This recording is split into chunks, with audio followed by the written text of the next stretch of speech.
sis. Today on the show, I'm diving right in to digestive issues, to taming your tummy troubles. Yes, that's right. We're talking about your digestive discomfort, your GI, your gastrointestinal junk, especially if you have been living and struggling with an eating disorder or disordered eating, and you're constantly feeling bloated, stomach pain. You just want to be done with it.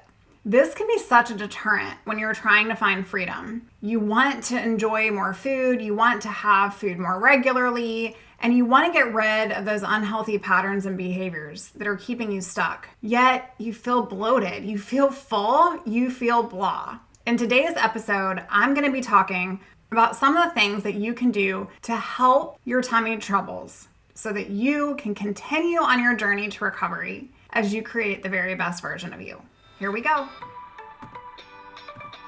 Hey girl, welcome to the Her Best Self podcast. I'm Lindsay Nickel, former competitive figure skater and perfectionist, turned God-led imperfect boy mom and digital CEO. If you find yourself constantly thinking about food and wondering if you'll wake up one day free from the obsessive thoughts and behaviors controlling your life, then I've created this podcast for you because I know exactly what it's like to be a downright hot mess trapped in a destructive cycle of disordered eating. I finally found freedom, and you can too, girlfriend. So if you're ready to heal your relationship with food and body and break the chains of control and show up in your best health, then grab your favorite Tarjay journal and let's get to it so you can start living your best life as your best self. How are you, sister friend? It is a brand new week and I am feeling rejuvenated, nourished, and all the things. I cannot wait to chat with you today, and I hope you're ready for today's episode because this one is a new topic that I don't think I've yet to even uncover on the show and talk about in detail. And while I am not a doctor, I'm going to start there. I'm not a doctor. I'm not a clinician. I'm not a registered dietitian. I'm just a girl over here in my corner of the internet, in my corner of the world, that has learned as much as I possibly can about my body, my recovery of an eating disorder that I went through myself, the process of change, all the stuff, sis. I have my own personal PhD in all of this stuff. But I'm starting there because I just want you to know that I am not a licensed professional. And so today when I talk about your digestive system, when I talk about your gastrointestinal stuff, I just want to make sure that you understand that this is coming from my personal journey. This is coming from research. And so I'm going to make sure to incorporate all of that as we have some time together today. I wanted to talk about this topic because in working with so many women, these same things come up constantly in terms of eating disorder recovery. It's so important that I talk about those things on this show because I'm here to help you. I'm here to show up so that you can show up for life and create the best version of you. And so dealing with digestion in recovery from disordered eating is such an important topic. The truth is that I had crazy bloat, crazy stomach pain, and this would lead to so many triggers that would bring me backwards during my recovery journey. And I don't want that for you. I don't want that for you. So today I'm going to talk about how you can feel more comfortable, how you can continue to move forward in your recovery if you're experiencing some dreaded digestive issues. And the truth is that these can be prevented, these can be managed. So commonly, whenever we think about bloat, we think about being big. And this correlates directly with our eating disorder mind. We don't want to feel bloated. We don't want to not be able to button up our jeans because then that makes us feel fat, right? And if you're in the eating disorder brain, that's exactly what you're trying to avoid. That's where the fear comes in. And so this topic is so very near and dear to my heart because I just want to talk about this commonality of digestive issues and discomfort and eating disorder recovery. So a study was done from the National Library of Medicine where researchers conducted an audit of digestive complaints and psychopathological traits in patients with eating disorders. This study, friends, it found that 90% of patients reported bloating. 96 reported premature fullness feeling during renourishment, And 98% of individuals with an eating disorder, they claim to also have a functional gut disorder. This means that there are symptoms such as IBS, gastric reflux, bloating, diarrhea, constipation. The list goes on, friends. So if you're sitting there thinking, oh my gosh, like that is me, I'm sitting here and everything you're talking about right now, this premature fullness feeling, it's like I haven't even had a bunch, but I'm feeling full already. It was also noted in this research that if you experience gastrointestinal discomfort and you have an eating disorder or you have disordered eating behaviors, that there's an even larger probability of experiencing heightened anxiety and or depression in your life. And getting truly ingrained in all of this different research to help support my clients, I wanted to really pull apart some pieces that stood out for me. And so I wanted to share those with you. Some that were very familiar in my own recovery journey, but what is super interesting is that eating disorders can come prior to stomach and digestive issues, or they can actually be prompted by them. I want you to think about it. If your stomach is bloated, therefore you feel like you don't like how you look, you don't like how you feel in your jeans, then you restrict your food. There's also the opposite of this that can occur. Maybe you lived with restriction for years, and now you're committed to healing your body, and so you're experiencing massive amounts of discomfort.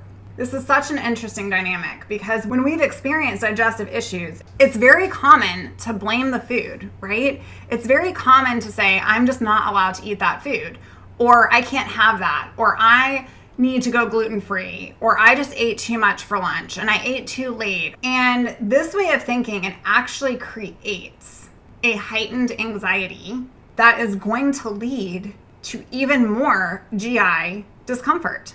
I want to talk about this because the truth in recovery is that you most likely will experience stomach discomfort. If you've dealt with disordered eating behaviors for quite some time, I want you to know that your digestive system has been disrupted. It has been stressed. And that's not to cause anxiety or upset at all, but it's just to give you the cold hard facts. Like, think about a car. If you drive a car every day to and from, your car is being used, your car is working properly, you're going and maintaining your car, you're putting in premium gas into your vehicle, right? Your car is going to work more smoothly. If you have a car that you don't run often, this is what happens with food restriction. Your body is not processing food often through the digestive tract or an adequate amount of it, and so it tends to shut down. It doesn't work as smoothly or seamlessly. You might have some gas in the pipes. So if you're currently experiencing GI issues, this doesn't mean that you need to limit your food or go back to ways that are going to cause this to become even worse for you. There are a few things, though, that I wanted to share today that I did that helped me as I experienced my own battle with the bloat. Number one, I want you to know what you're up against. Sis, this is temporary. Temporary. This is normal. Again, I'm not a doctor. I'm not going to pretend to be a GI doctor. But I will tell you that if you're dealing with years of abnormal eating patterns and behaviors, restriction, overeating, overexercising, all those things, there is going to be some discomfort as you try to renourish your body. Recent research has studied this and shared that the gut is our second brain. Your gut and your brain are directly linked to one another, and it's actually very uncommon if you are stressed out for you to not experience GI dysfunction.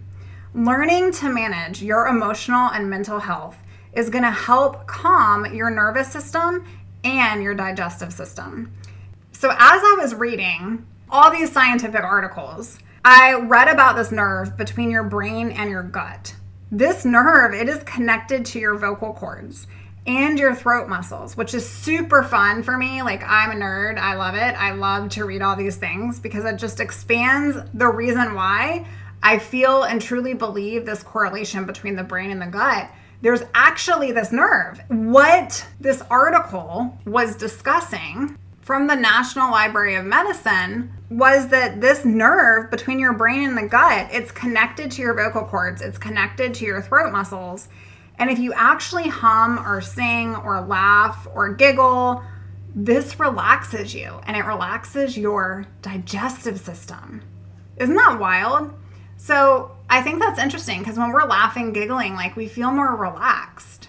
And so if you're experiencing tummy troubles, try a laugh, try a giggle, try singing around, have a dance party. Not saying it's going to cure all your woes, but I'm just telling you that I think it's fun because you're going to be able to experience more joy as you continue to understand about your body and heal your body. And if you're experiencing current GI discomfort, I want you to know that this is temporary. Now, it is really good for you to go and get checked out. I did regularly at the doctor, and I had many, many visits to check vitals and all the things when I was going through my own treatment. But I want you to also, number 2, practice regular reflection and downtime.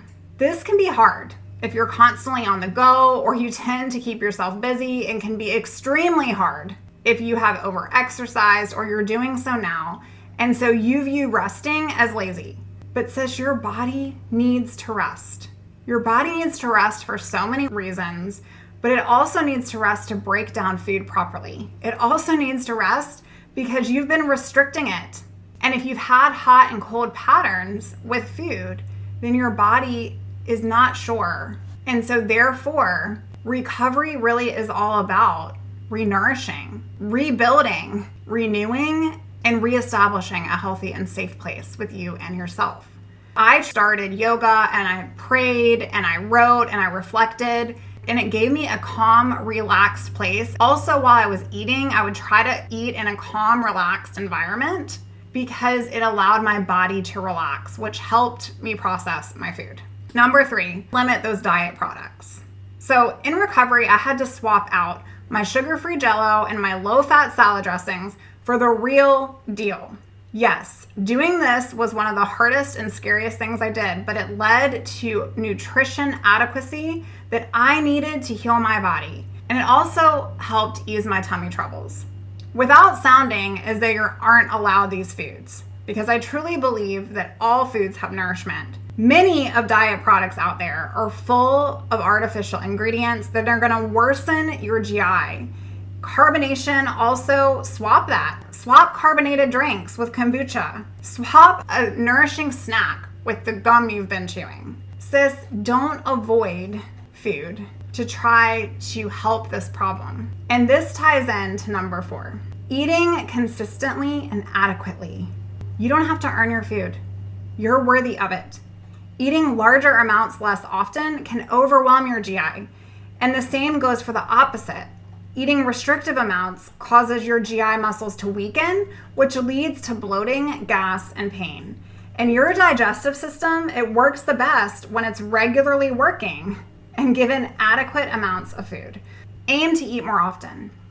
Number 5, eat a variety of foods and try on new food exposures. So I do this with clients, but sis, you get to teach your body how to function by what you allow and you don't allow for it to consume. So if you're eating the same foods every single day and you have this extremely structured diet and this rigid routine, believe me, I get it. I was there. But it's important to introduce new foods because as you begin to introduce any new food, this is going to cause discomfort for you because your body is not used to that food. And so no matter the food, it's like, hey, what is this? Nice to meet you. And so just expect that. Expect that there might be some discomfort. Give yourself permission to feel and sit with that feeling and know that it's temporary. It will pass if you just consistently keep doing the thing and eating a variety of different things. Number 6, I want you to consider an extra boost. Of course, get with your doctor, get with your dietitian, and get their thoughts. But peppermint can calm and relax. Ginger, like ginger tea, ginger can help. Think about pregnant women. They always tell pregnant women, if you have upset tummy troubles, like go chew on some ginger. I personally am not a ginger fan, but I hear that ginger works wonders. And also other supplements like magnesium can help with constipation and reduce stress, and a high quality probiotic can support a healthy microbiome in your gut. Also consider fibrous foods, but make sure to check with a medical professional. Number 7, keep doing the thing and not giving up. This is what restores your body. This is what helps your GI. This is what stops those sensitivities. Your discomfort will resolve with recovery. And I can't speak for everyone, but I can speak for myself. If you continue to give your body proper nourishment, and you do so regularly and consistently in a good, healthy variety, and you're gentle with yourself, and you're finding time to reflect, and you're finding time that's going to give you self-care time for prayer, time for mindfulness, time not to exercise to burn calories, but just to enjoy being in nature and walking in a park or just being outside, like time to reflect on life. The truth in recovery is you're most likely going to experience tummy discomfort. You're doing a new thing and your body's like, what? But that doesn't mean to stop doing it. Also, make sure to get support that you need that are going to help you along your journey. And if this comes up for you, if you feel like there's just a part of your mind that doesn't believe that you need the food you're eating or being told to eat, or when I talk on the show, there's a part of your mind that's like, well, I'm glad that worked for you, but it's not going to work for me, or I don't need all that food. I want you to know this, you do. Give yourself that grace and compassion. Give yourself the permission. Let down the walls of control so that you can actually gain control over your life. There is a high probability that you will experience discomfort in your stomach and discomfort with GI issues as you lean into recovery, as you get proper nourishment, and as you find freedom. But know that you're not alone. Know you don't need to do this alone. You can tame your tummy, and you can remind yourself and reframe your mind that this is only temporary. You're going to gain so much joy and love if you keep doing the thing. I'm so proud of you. I'm so proud of you if you show up consistently here. I want to personally invite you to our private Facebook community. You can find us at www.herbestselfsociety.com. And if you're looking for more support, I am looking to support you. Stop trying to do this all by yourself. Believe me, I get it. I did it all by myself. And I only wished at the time that recovery coaching was a thing, because I for sure would have sought out to find somebody who had been there and done that and could help me along my path to recovery. If you're looking for that friend, I'd be happy to walk alongside you as you recover from your unhealthy relationship patterns with food and your body. You can do this, and I can't wait to help you get there. You can find more about how we can partner together at www.herbestself.co. Until next time, bye for now, girl. Oh, friend, thank you so much for letting me share what was on my heart today.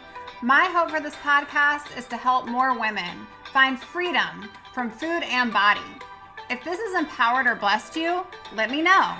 I'd be honored for your rating and review of my show, and I'd love to connect with you in my private Facebook community. You really can move from perfection to purpose. Let's break the chains together. I'll help navigate the way. Until next time, bye for now, girl.